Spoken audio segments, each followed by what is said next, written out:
মোহাম্মদ ঘুরির আক্রমণগুলো বলে দিচ্ছিলাম। প্রথম তরাইনের যুদ্ধ 1191, 1192 দ্বিতীয় তরাইনের যুদ্ধ। ঠিক আছে, কি হলো তোমার, কি হলো? আমি বারণ করলাম তো, চুপচাপ বসে যাও না। বেশ, তাহলে আজকে কি হবে? কুতুবুদ্দিন আইবক। আর আগে বলেছিলাম যে মোহাম্মদ ঘুরির কয়জন, তিনজন কি ছিল, সৈনিক দাস ছিল, সেনাপতি। সেটা আমি বলে দিচ্ছি, প্রিভিয়াস করে একবার বলে দিচ্ছি। এটা কে কে ছিল বলো তো? ছিল কুতুবুদ্দিন আইবক, তাই তো? আইবক লিখে দিচ্ছি জাস্ট। আইবক ছিল, আইবক, তাই তো? আর কে ছিল? কুবাচা। আর কে ছিল? ইয়ালদুজ। এই তিনজন কি ছিল? সেনাপতি ছিল, দাস ছিল তো? এই তিনজনই কি ছিল? এই তিনজনই দাস ছিল। কার এরা, কার দাস ছিল? সেটা হচ্ছে মোহাম্মদ ঘুরি। ঠিক আছে, এটা পড়িয়ে দিয়েছিলাম আগের ক্লাসে, এটা পুরো বোঝানো হয়েছে, এটা পড়ানো হয়ে গেছিল। আজকে পড়াবো একে নিয়ে, কে? কুতুবুদ্দিন আইবক। ঠিক আছে,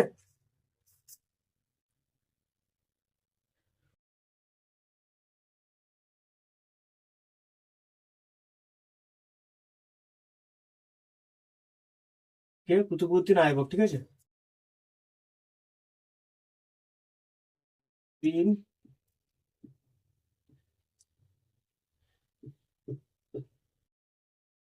আইবক। ঠিক আছে, কুতুবুদ্দিন আইবক কার দাস ছিল? কার দাস ছিল? মোহাম্মদ মোহাম্মদ ঘুরি দাস ছিল। ঠিক আছে, এবার বললি কুতুবুদ্দিন আইবক কোথায় শাসন করছিল? দিল্লি এলাকাতে শাসন করছিল। কারণ যে অঞ্চলটা মোহাম্মদ ঘুরি কি করেছিল, মোহাম্মদ ঘুরি দখল করে লুটপাট করে চলে যায়। তারপরে কি হয়, মোহাম্মদ ঘুরির মেয়ের সাথে আইবকের কিন্তু বিয়ে হয়। মোহাম্মদ ঘুরির মেয়ের সাথে আইবকের জামাই, যেহেতু কে জামাই ছিল? সেটা হচ্ছে কুতুবুদ্দিন আইবক কিন্তু জামাই ছিল। তাহলে কি হলো, যৌতুক হিসাবে বা জামাই তো কিছু একটা তো করে দিতে হবে জামাইকে। সেনাপতি ছিল, সে এখন জামাই হয়ে গেছে।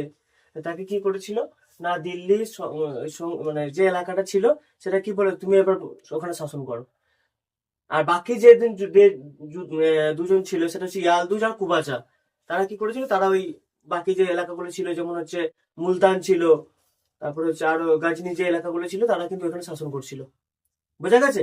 পরিষ্কার? এবার এর একটা সেনাপতি ছিল, সেটা কে? সেটা হচ্ছে কে, নাম কি? নাম হচ্ছে কি, সেটা হচ্ছে বখতিয়ার খান বা বখতিয়ার খলজি। ঠিক আছে,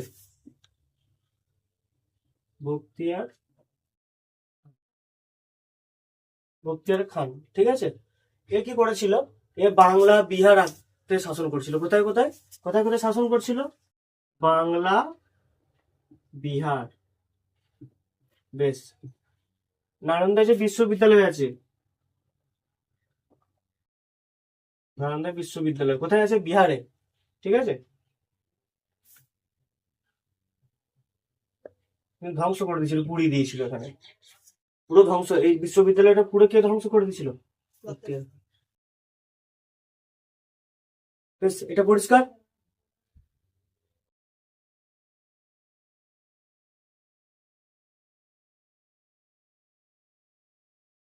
এবার কুতুবুদ্দিন আইবেক কিছু গুরুত্বপূর্ণ যে অনেক জিনিস আছে, বই তোমরা পড়ে বহুত জিনিস আছে, অত জিনিস জানা দরকার নেই। যেগুলো একমাত্র পরীক্ষার জন্য দরকার, সেগুলো একমাত্র পড়া গুরুত্বপূর্ণ। অত বহুত জিনিস, এটা সেটা বহুত সাল আছে, পাই টু পাই অত পড়া দরকার নেই। যেগুলো একমাত্র গুরুত্বপূর্ণ, যেটা এক্সাক্ট এক্সামে আসে, সেগুলো একমাত্র দরকার। বোঝা গেছে?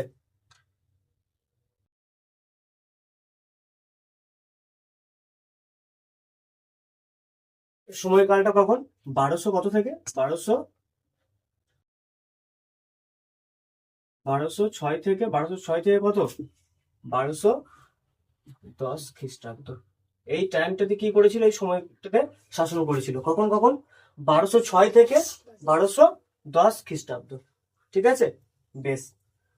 এইখানে মধ্যে কি কি কার্যকলাপ করেছিল এবার সেটা দেখানো আছে। কি কি কার্যকলাপ করেছিল? প্রথম কার্যকলাপ, প্রথম নয়, যেগুলো সব থেকে গুরুত্বপূর্ণ সেই কার্যকলাপগুলো বলে দিচ্ছি আমি, কি কি করেছিল। বেশ, এবার আসি। প্রথম করেছিল কি, যে এই কুতুবুদ্দিন আইবকের না কোরআন, মানে যেটাতে কোরআন আছে বা কোরআন পুরো একদম মনে ছিল। ঠিক আছে, ওই জন্য একে কি বলা হতো? কুরআন খান বলা হতো। ঠিক আছে, কুরআন কুরআন খান কি জন্য বলা হতো? পুরো কোরআন মানে মনে ছিল একদম, পাই টু পাই কিন্তু একদম মনে ছিল, পাই টু পাই একদম মনে ছিল।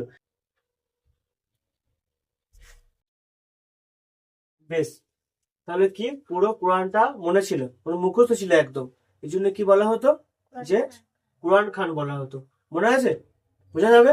এরপর আর একটা জিনিস আছে, সেটা হচ্ছে কি বলা হতো? হাতিম বলা হতো।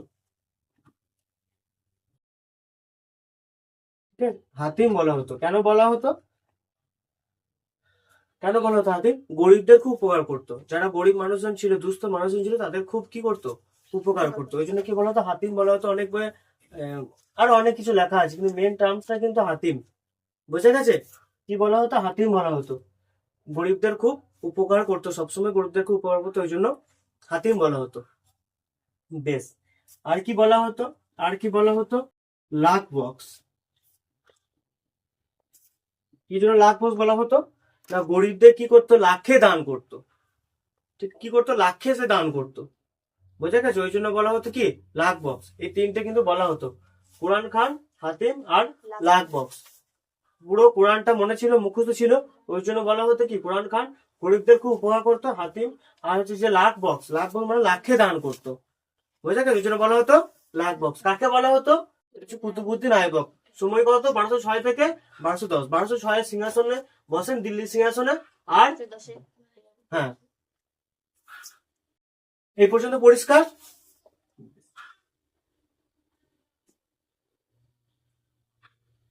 এবার বলি,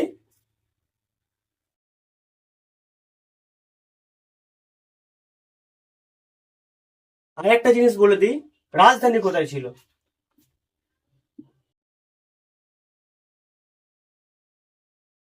রাজধানী প্রথমে ছিল লাহোর। প্রথমে কোথায় ছিল? লাহোর। প্রথমে রাজধানী ছিল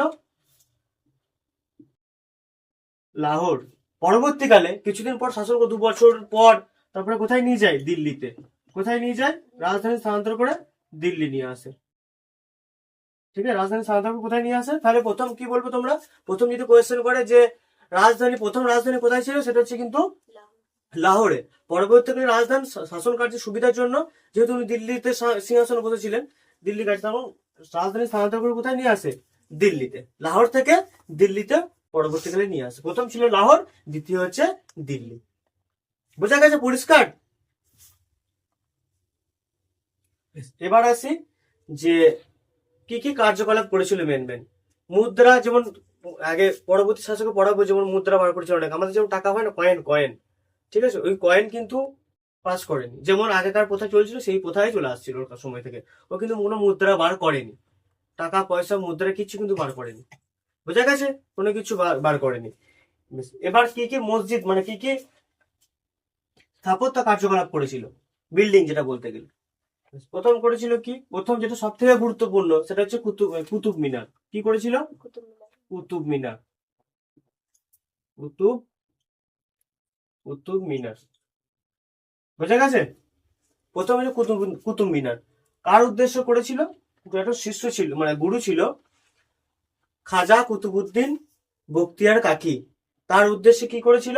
কুতুব মিনার তৈরি করেছিল। কোথায় তৈরি করেছিল কুতুব মিনার? সেটা হচ্ছে কোথায়? কোথায় সেটা? দিল্লিতে। কোথায়? কুতুব মিনার। ঠিক আছে, কোথায় নির্মাণ করেছিল? দিল্লিতে। হাইটটা বলে দিই, 225 ফুট। 225 ফুট হাইট ছিল। ঠিক আছে, 225 ফুট হাইট ছিল কিসের? কুতুব মিনার। বোঝা গেছে? বেশ, দ্বিতীয় কি করেছিল? একটা মসজিদ নির্মাণ করেছিল, সেটা হচ্ছে কুব্বতুল মসজিদ। ঠিক আছে, কুব্বতুল,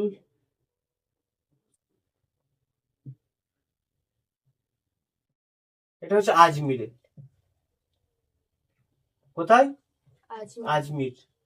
এটা অনেকে বলে যে জৈন মন্দির ছিল, ঠিক আছে, বৌদ্ধ ছিল, সেই মন্দির গুলোকে ভেঙে এই মসজিদটা নির্মাণ করেছিল। অনেকে বলে, অনেক এটা নিয়ে অনেক ঐতিহাসিকদের মধ্যে দ্বন্দ্ব আছে যে কিভাবে করেছিল। অনেকে বলে না, করেনি। মুসলিম অনেক ঐতিহাসিকরা আছে, তারা বলে যে না, পরিষ্কার একটা ফাঁকা জমি দিয়ে করেছিল।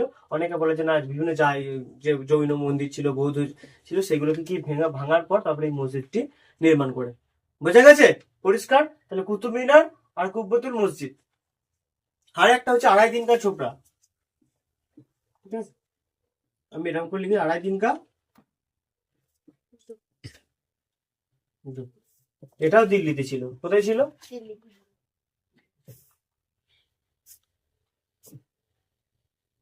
ঠিক আছে, আড়াই দিন কা ছোপড়া এটাও নির্মাণ করেছিল। তাহলে কি কি? কুতুব মিনার, কুব্বতুল মসজিদ, আড়াই দিন কা ছোপড়া, এই তিনটে মেন। এই তিনটে জানা দরকার, আর বেশি কিছু জানা দরকার নেই। এই তিনটে জানা থাকলে হবে। কি কি নির্মাণ করেছিল, কি কি ঘর, বিল্ডিং কি কি নির্মাণ করেছিল, এই তিনটে।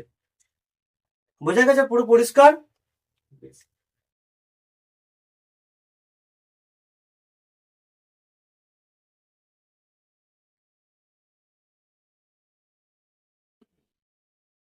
এবার বলি, খিলাফত একটা উপাধি দেওয়া হতো, যে বাগদাদের খলিফার কাছ থেকে না হতো, হতো না? মসজিদে তোমরা দেখবে যে এখনো পর্যন্ত কিন্তু নামাজ পড়ার আগে মনে হয় খুতবা বা কিছু একটা পাঠ করা হয়। কি পাঠ করা হয়? খুতবা পাঠ করা হয় না? তোমরা যাও তো মসজিদে, নামাজের আগে কি পড়া হয়? খুতবা পাঠ পড়া হয় না? খুতবা করা, কিন্তু ইনি খুতবা পড়েননি। খিলাফত যে উপাধিটা দেওয়া হতো না বাগদাদের খলিফার কাছ থেকে, ইনি কিন্তু সে নেয়নি। মাথায় থাকে যেন, যে খিলাফত উপাধি কিন্তু কুতুবুদ্দিন আইবক কিন্তু নেয়নি, নিজের নামে কিন্তু খুতবা পাঠ করেনি।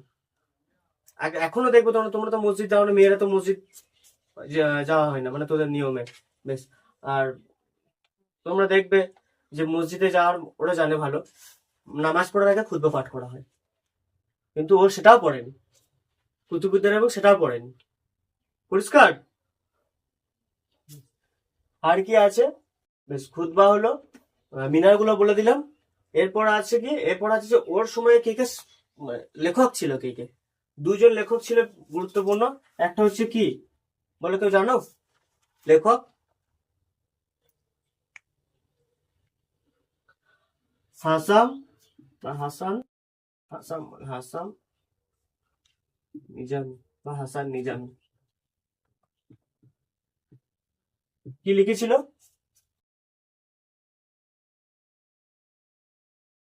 তাজুল, তাজুল, তাজুল কি নাসির। কার লেখা? হাসান নিজামি। কার সময় ছিল? কুতুবুদ্দিন আইবক। হাসান নিজামি গ্রন্থের নাম কি? তাজুল মাসির। আর একটা কে ছিল? আর একটা ছিল হচ্ছে, লেখকটার নাম আমি আগে বলে দিচ্ছি, মিন হাজ উস সিরাজ, তাই তো? সিরাজ। গ্রন্থটার নাম কি? গ্রন্থের নাম কি? তাবাকাতি, তাবাকাত, তাবাকাত ই নাসিরি। এই দুটো গ্রন্থ তার সময় ছিল, দুটো লেখক। কে কে? হাসান নিজামি আর মিনহাজ উস সিরাজ। একটা হচ্ছে তাজুল নাসির, আর একটা হচ্ছে তাবাকাতি নাসির। এই দুটো গ্রন্থ থেকে কিন্তু আমরা কুতুবুদ্দিন আইবক সম্পর্কে জানতে পারি। বিশেষ করে দুজনেই কিন্তু কি ছিল? তুর্কি দেশ থেকে ছিল। তোমরা মোহাম্মদ ঘুরতে আমি পড়েছিলাম, কারা আরব থেকে ছিল, কারা তুর্কি থেকে ছিল, দুটো ভাগে ভাগ করে দিয়েছিলাম। ক্লাসটা যদি সবাই করে থাকো তোমরা বুঝতে পারবে। বোঝা গেছে? বেশ, এই পর্যন্ত পরিষ্কার? আর এখানে সেরকম কিছু নেই, যা বলার বলে দিলাম আমি। এরপর পরবর্তী শাসক কে ছিল? পরবর্তী শাসক কে ছিল? এর পুত্র ছিল। অনেকে বলে যে পুত্র, অনেকে বলে যে দত্তক নিয়েছিল। আরাম শাহ ছিল। কে? আরাম শাহ। আরাম, আরাম শাহ। বুঝা গেছে? খুব আরাম করতে বলে আরাম শাহ নাকি? বেশ, আরাম শাহ। অনেকে বলে যে কি না এরা পুত্র, অনেকে বলে যে না দত্তক নিয়েছিল। এটা নিয়ে মতভেদ আছে প্রচুর, বিভিন্ন গ্রন্থে বিভিন্ন রকম লেখা আছে, তবে অ্যাকচুয়াল মনে করা হয় দত্তক পুত্র ছিল, অ্যাডপ্টেড ছিল। ওকে। আরাম শাহর, কুতুবুদ্দিন আইবকের পর কে সিংহাসনে বসেছিল? আরাম শাহ। আর ওই দিকে আর দুজন ছিল, মনে আছে কে কে? কুতুবুদ্দিন আইবকের সঙ্গে আরো দুজন এসেছিল। কে কে? নাসিরুদ্দিন কুবাচা, আর একটা হচ্ছে তাজউদ্দিন ইয়ালদুজ। এরা তো ছিল। কে কে ছিল এদিকে? তিনজন এসেছিল। একটা হচ্ছে আইবক, আইবক, আরেকজন কে ছিল? কুবাচা, কুবাচা, আর একজন কে ছিল, একটা হচ্ছে ইয়ালদুজ। কে ছিল? ইয়ালদুজ। ইয়ালদুজ আইবক তো শাসন করছে অলরেডি, এটা করছিল। আর এরাও দুজনে কিন্তু পাশে ছিল, এরাও এসেছিল, একসাথে এসেছিল তিনজন। আইবক কি জন্য শাসন করতে শুরু করে, যেহেতু ওর মেয়ের সাথে বিয়ে হয়েছিল। এরা তো মেয়ের সাথে বিয়ে হয়নি, ও মেয়ের সাথে বিয়ে হয়েছিল, দিল্লিতে শাসন করছিল ভালো রকম। এরা শাসন করছিল আলাদা আলাদা এলাকায়, কিন্তু সব থেকে গুরুত্বপূর্ণ এলাকাটা ছিল, সব থেকে বেশি এলাকাটা কার ছিল? কুতুবুদ্দিন আইবকের ছিল। এরা শাসন করছিল, সেরকম কোনো গুরুত্বপূর্ণ এলাকায় নয়, মোটামুটি শাসন করছিল। বেশ, যখনই বেশ, এখানে একটা গুরুত্বপূর্ণ কথা হচ্ছে, কুতুবুদ্দিন আইবকের উত্তরসূরি এরা, এরা শাসন করতে শুরু করলো কে? আরাম শাহ। আরাম শাহ কিন্তু খুব যোগ্য শাসক ছিলেন না, একটু কমজোর ছিল, সেরকম যুদ্ধ নীতি জানতেন না, কূটনীতি জানতেন না। রাজ্য পরিচালনা করার মতো একটা এত বড় সাম্রাজ্যের রাজ্য পরিচালনা করতে একটা দক্ষতা চাই, সেই দক্ষতা কিন্তু কার ছিল না? আরাম শাহ কিন্তু ছিল না। আর ইতিমধ্যে কুতুবুদ্দিন আইবকের আর একজন দাস ছিল, কে? সেটা হচ্ছে, কে দাস ছিল? সেটা হচ্ছে ইলতুৎমিশ। কে ছিল? ইলতুৎমিশ। কে ছিল দাস? কে ছিল? সেটা হচ্ছে ইলতুৎমিশ। ইলতুৎমিশ এ ছিল দাস। আর একজন দাস রয়েছে, এগে ভেঙেছিল, ওই যে বিহার ধ্বংস করে, বিহার নালন্দা বিশ্ববিদ্যালয় করে ধ্বংস করেছিল। আর একজন কে ছিল? ইলতুৎমিশ। ইলতুৎমিশ কি করে? ইলতুৎমিশের সাথে আইবকের মেয়ের কিন্তু বিয়ে হয়। আবার প্রথমে কি ছিল? মোহাম্মদ ঘুরির সাথে কি ছিল? কুতুবুদ্দিন আইবক মেয়ের বিয়ে হলো, ও দিল্লি শাসন করতে বসে পড়লো। এর পরবর্তীকালে কি হলো? আইবকের মেয়ের সাথে ইলতুৎমিশের আবার বিয়ে হলো। ও বিয়ে হওয়া মানে জামাই মানুষ, বুঝতেই পারছো তোমরা, জামাইয়ের একটা পাওয়ার। শাসন কে করছে? আরাম শাহ। বেশ, যখন এবার ও কিন্তু এখন শাসনে বসেনি। ইলতুৎমিশ দেখলো কি, আমি তো জামাই, এবার আমার কিন্তু শাসন করতে, ও কিন্তু শাসন করার ইচ্ছে হলো। এবার শাসন করার জন্য কি আরাম শাহকে তাকে সরাতে হবে। আরাম শাহের ছেলে উত্তরসূরি, এটা সরাতে গেলে কি করতে হবে? আরাম শাহের দুর্বল জায়গাগুলোকে দেখতে হবে, কি কি দুর্বল জায়গা ছিল। ওকে হারাতে গেলে তো দেখতে হবে যে ওর দুর্বল জায়গা কি। এবার কি কি দেখলো? একটা দেখলো কি, ও টাকা পয়সা ওকে দিয়ে কি হেল্প করে, আর সৈন্য দিয়ে কি হেল্প করে। দেখা গেলো কি, কুবাচা ওকে সৈন্য দিয়ে হেল্প করতো। কুবাচা, নাসিরুদ্দিন কুবাচা কি করতো? সৈন্য দিয়ে হেল্প করতো, যত সৈন্য কিন্তু কুবাচা দিত। তাহলে কুবাচার পাওয়ারই কিন্তু নাচানাচি করতো। কুবাচা সরে যাওয়া মানে এও সরে যাওয়া। কার পাওয়ার ছিল? কুবাচার পাওয়ার ছিল।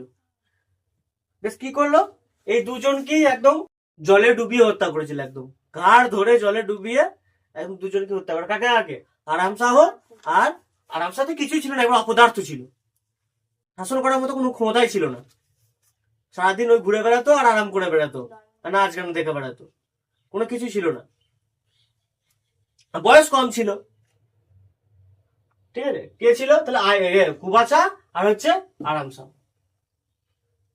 কাকে তারপরে একে হত্যা করে কে সিংহাসনে বসে? এ কিছুদিন ছিল, 6 মাসের মধ্যে, সামথিং 6 মান্থ ছিল, 6 মান্থের মধ্যে ছিল 1210-এ। বোঝা গেছে? তাহলে কুতুবুদ্দিন আইবক ছিল, জামাই হোক ইলতুৎমিশ। এর পরবর্তী শাসক কে ছিল? আরাম শাহ। জামাই ইলতুৎমিশ কি করলো? যে একে সিংহাসন থেকে সরাবার জন্য দেখলো, চিন্তা ভাবনা করলো যে কি একে সাপোর্ট করছে। সাপোর্ট করছে কে? কুবাচা সাপোর্ট করছে। তাহলে কুবাচা আরাম শাহ কি করলো? হত্যা করলো। সিংহাসনে কে বসলো? ইলতুৎমিশ। এই দুজনকে কি করলো? হত্যা করলো। সিংহাসনে কে বসলো? আর একজন পড়েছিল কে? বানানটা যেন ভুল লিখেছি, আমাকে বলো। ইয়াদুজ হয়ে গেছে, ইয়ালদুজ। বোঝা গেছে? ইয়ালদুজ ও পড়েছিল, কিন্তু এটা দুজন। আইবক কিন্তু মারা গেল। আইবক কি করতে মারা গেছে বলে দিই, পোলো খেলতে গিয়ে। পোলো খেলতে গিয়ে মারা যায়। সে ঘোড়া রেস হয় না, পোলো, ওই পড়ে গেছিল, ঘোড়া একদম উপর দিয়ে পা দিয়ে চলে গেছিল ঘোড়া। আর আগেকার দিনে ঘোড়াগুলো সব বাইরে থেকে আমদানি হতো, পারস্য থেকে, বড় বড় ঘোড়া ছিল। সে ঘোড়াতে চাপার জন্য মানে শিক্ষা দরকার হতো, মানে ভালো ভালো টেকনিক দরকার হতো, নাহলে সেই ঘোড়াতে সে চাপতে পারতো না। পরবর্তীকালে শেখাবো, দেখবে। রাজিয়ার সময় ছিল একজন, ওই ঘোড়ায় চাপানো শেখা, তাহলে ছেলে ছিল। এটা আবার 40 চক্করে পছন্দ হতো না, যে একটা মেয়ে হয়ে তুমি ঘোড়ায় চড়বে, এটা তো আমরা মেনে নেবো না। আমরা বুঝতে থাকতো তুমি একটা মেয়ে হয়ে ঘোড়ায় চড়ে চড়ে ঘুরে বেড়াচ্ছ, গোটা রাজ্য ঘুরে বেড়াচ্ছ, রাজত্ব করছো, এসব আমরা মেনে নেবো না একদম। বোঝা গেছে? বেশ, তাহলে এই পর্যন্ত পরিষ্কার যে কুতুবুদ্দিন আইবক ওর সমস্ত জিনিসগুলো তো বলে দিলাম। আর লাস্টে কি পোলো খেল থেকে মারা যায় 1210 খ্রিস্টাব্দে। পরবর্তী শাসক কে আছে? আরাম শাহ। 6 মাসের মতো শাসন করেছিল, কিন্তু জামাই ইলতুৎমিশ হত্যা করেছিল। কাকে একসাথে? আরাম শাহ আর কুবাচাকে একসাথে হত্যা করেছিল। পড়েছিল কে? ইয়ালদুজ এখনো পড়ে আছে কিন্তু। বোঝা গেছে কে পড়ে আছে? ইয়ালদুজ পড়ে আছে। বেশ।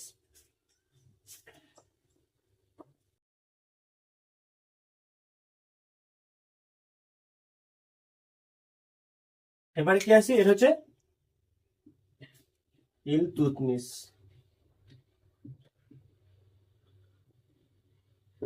ইলতুৎমিশ সময়টা কত, 1200 কত, 1210 থেকে স্টার্ট। তারপর কত, 1210 থেকে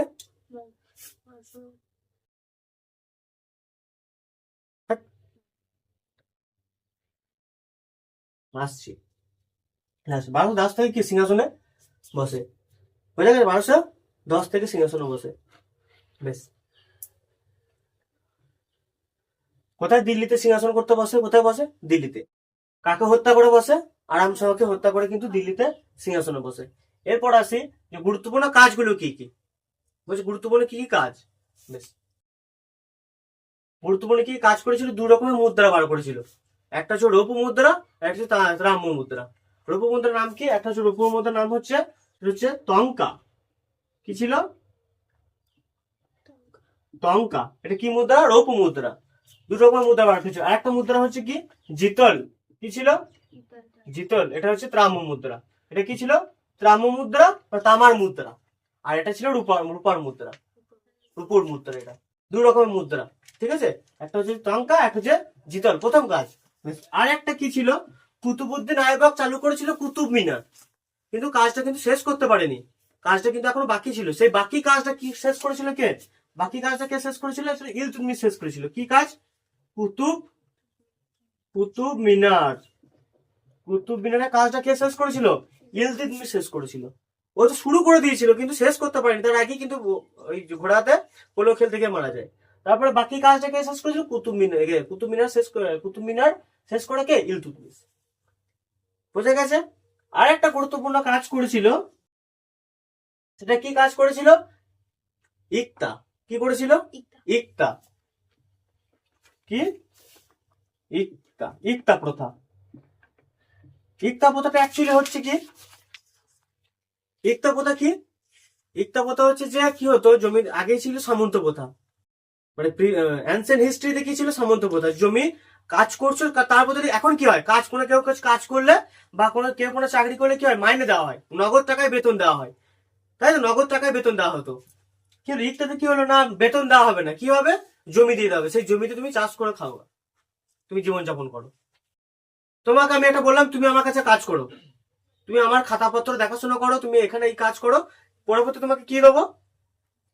জমি দেবো। সেই জমিতে তুমি কৃষিকাজ করে খাবে। বলো কি হয়েছে, সমস্যা বলো। কি হয়েছে? ইকতা বানান কি আছে? হ্যাঁ, না, এটা অনেক সময় কি বলি, বানানটা হয় এরকম হয়, হস্যই ক তয়াকার। এটা হসন্ত আছে, এখানে এরকম থাকে, এরকম থাকে। অনেকতে আবার এই দু রকমই থাকে, যেটা খুশি করে লিখতে পারো।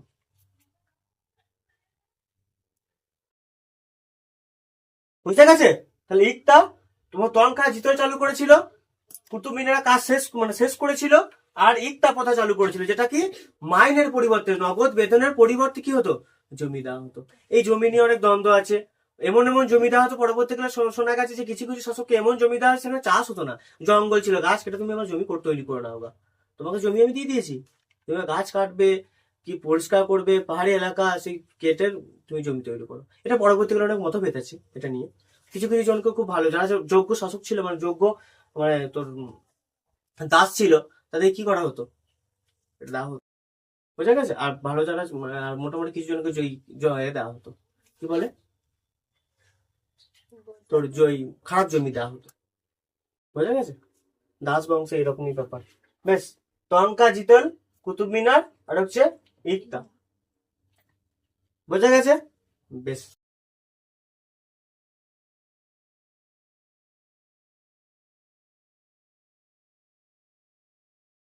আরেকটা ছিল গুরুত্বপূর্ণ, সেটা কি? 40 চক্র। কি ছিল? 4 নম্বর কি ছিল? 40 চক্র। 40 চক্র, যেটা আমরা বলি বন্দে গান ই চিহল গানি, বইয়ে দেওয়া আছে বন্দে গান ই চিহল গানি বা 40 চক্র। 40 চক্রটা কি? 40 চক্র ছিল হচ্ছে যে বিভিন্ন বড় ভালো ভালো ব্যক্তিদেরকে নিয়ে, পণ্ডিতদেরকে নিয়ে তারা কি একটা 40 জন একটা দল গঠন করা হয়েছিল, 40 জন দল একটা ভালো ডিসিশন নিয়ে একটা মানে ইলতুৎমিশকে কি বলতে গেলে পরামর্শদাতা, ওই 40 জন মিলে একজন ভালো একটা পরামর্শ নিয়ে সেটা কি কাকে দিত, ইলতুৎমিশকে দিত। 40 চক্র বন্দে গানি চিহল গানি, সব থেকে বাজে জিনিস ছিল 40 চক্র। 40 চক্র জনই রাজিয়ার পতন হয়েছে, পরবর্তীকালে পড়াবো। 40 চক্র জনই রাজিয়ার পতন হয়েছে। এই তো ঠিকঠাক ছিল, কিছু করতে পারি। 40 চক্র প্রথম কে নিয়ে এলো, ইলতুৎমিশ নিয়ে এলো, বোঝা গেছে? প্রথম কে নিয়ে এলো, ইলতুৎমিশ নিয়ে এলো। 40 চক্র, তো এই মেন 4টে ছিল। কি কি ছিল? মুদ্রা তৈরি করলো, টঙ্কা জিতল মুদ্রা, আর কি এলো, কুতুব মিনারের কাজ শেষ করলো, আর কি ছিল, ইকতা প্রথা চালু করলো। ইকতা প্রথা, জমি নগদ বেতনের পরিবর্তে জমি দান করা হতো। বেশ, পরবর্তীকালে আকবরের সময় আসবে মনসবদারি, এটাই মনসবদার হয়ে যাবে।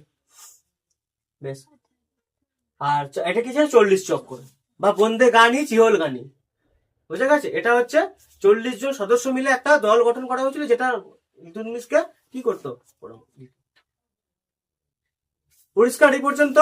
বেশ, আর একজন ওই যে এখানে ছিল, মনে আছে কে ছিল না, ইয়ালদুজ পড়েছিল। ইয়ালদুজ বলছে কুতুবুদ্দিন আইবক কুবাচা আমরা একসাথে এলাম, কুতুবুদ্দিন ভালো শাসক করতে লাগলো, বেশ করুক, তারপরে আমরা সিংহাসনে বসবো, আমরা তো বেশি যোগ্য, কারণ ইলতুৎমিশ আগে তো ওরা ছিল, ওরা তো 3জন মোহাম্মদ ঘুরির সাথে এসেছিল, আমরা সিংহাসনে বসবো।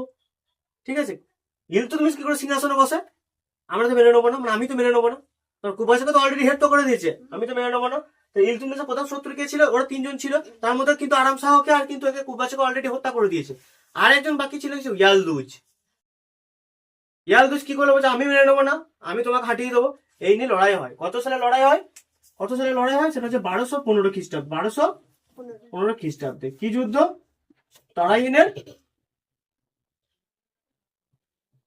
তারাইনের তৃতীয় যুদ্ধ।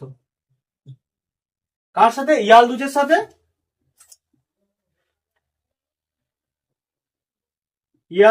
কার, ইয়ালদুজের সাথে ইলতুৎমিশের, তরাইনের তৃতীয় যুদ্ধ। মনে থাকবে কে পরাজিত হয়, ইয়ালদুজ কিন্তু পরাজিত হয়ে যায়, মনে থাকবে, তরাইনের তৃতীয় যুদ্ধে। তাহলে ওর যে শত্রুগুলো ছিল, আরাম শাহ, ইয়ালদুজ, কুবাচা, সব শেষ, স্বাধীনভাবে শাসন করছে এবার। বোঝা গেছে? বেশ, আর একটা ছিল গুরুত্বপূর্ণ, সেটা হচ্ছে ওর সময়ে 1221 খ্রিস্টাব্দে একটা মঙ্গল আক্রমণ ঘটে। মঙ্গল আক্রমণটাও কিন্তু উনি পরাস্ত করে দিয়েছিলেন। কত খ্রিস্টাব্দে, 1221 খ্রিস্টাব্দে। বোঝা গেছে? তাহলে ইলতুৎমিশ আর কুতুবুদ্দিন আইবক, আজকের ক্লাস এটুকুই। আর একবার আমি রিভাইজ করে দিচ্ছি, পরিষ্কার করে একদম রিভাইজ করে দিচ্ছি একদম।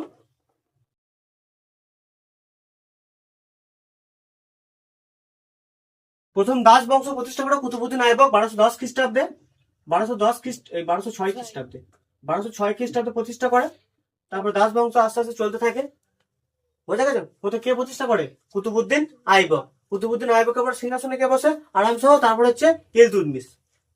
বোঝা গেছে? বেশ, কুতুবুদ্দিন আইবক কি কি কাজ করেছে বলে, কুতুব মিনার, তারপর হচ্ছে কি কি বলা হতো, তারপর হচ্ছে ওর সময় লেখক কে কে ছিল, সব আমি ক্লিয়ার ডিসকাশন করে দিলাম। বেশ, আরাম শাহ কি করে সিংহাসনে বসলো, কি করে ও হত্যা হলো সেটাও বলে দিলাম। ইলতুৎমিশের সময় গুরুত্বপূর্ণ কাজগুলো বলে দিলাম। এটা কি বংশ চলছে এটা একবার বলে দিই, আমি আলোচনা করে দিই। সুলতানি যুগে সুলতান, কি কি বলে দিই আমি, কি কি বংশ, প্রথম কি বংশ চলবে, দাস বংশ চলবে। প্রথম দাস বংশ, এটা এখন চলছে, পড়াচ্ছি। বুঝছো, কে প্রতিষ্ঠা করেছিল দাস বংশ, কুতুবুদ্দিন আইবক। এরপরে কি বংশ পড়বো, সেটা হচ্ছে খলজি পড়বো। কি পড়বো, খলজি। তারপরে কি পড়বো, তারপরে হচ্ছে তুগলক। তারপরে পড়বো কি, তুগলক। তারপরে কি পড়বো, সৈয়দ। কি পড়বো, সৈয়দ ডাইনেস্টি।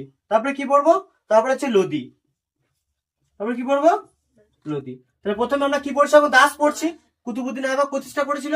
তারপরে খলজি পড়বো, তারপরে কি পড়বো, তুগলক পড়বো, তারপরে সৈয়দ বংশ পড়বো, তারপরে লোদি বংশ পড়বো। বোঝা গেছে? পরিষ্কার? আস্তে আস্তে আস্তে বাকি ক্লাসগুলো করতে থাকবো। তা আজকে পড়াচ্ছিলাম কি, দাস বংশ, যেটা প্রতিষ্ঠা করেছিল কে, কুতুবুদ্দিন আইবক। মনে থাকবেন? ক্লিয়ার? কার কোনো সমস্যা আছে, বলো কারো কোনো, এর মধ্যে কারো কোনো সমস্যা?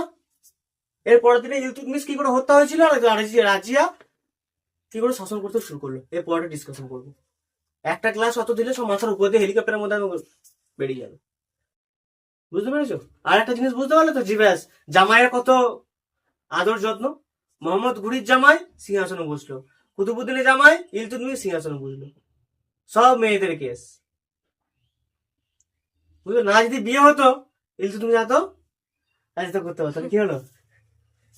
হ্যাঁ, ঠিক তো? হ্যাঁ, মোহাম্মদ ঘুরির মেয়ের সাথে যদি কুতুবুদ্দিনের বিবাহ না হতো, তাহলে তো এত রাজত্ব করার অত ব্যাপার থাকতো না, আসতো লুট করতো চলে যেত। বেশ। আর একজন কে ছিল? কুতুবুদ্দিনের মেয়ে। যদি ইলতুৎমিশের সাথে বিয়ে না হতো, তাহলে ব্যাস কোনো কিছু হতো না, আরামসে শাসন করতো। শাসন করতো বলতে অত লড়াইটা হতো না, যেহেতু ইলতুৎমিশ পেয়ে গেল পাওয়ারটা, তো ক্ষমতাটা বেশি পেয়ে গেল না। বুঝে গেছে? পরিষ্কার? আর কিছু অসুবিধা? পরবর্তী ক্লাস কি করাবো? রাজিয়া। বুঝে গেছে? রাজিয়া থাকবে, রাজিয়ার পর গিয়াসউদ্দিন বলবন থাকবে, তারপরে আবার কিভাবে দাস বংশ শেষ হয়ে খলজি বংশ প্রতিষ্ঠা হলো সেটা ডিসকাশন করবো। পরিষ্কার? আজকে এখানেই। Thank you.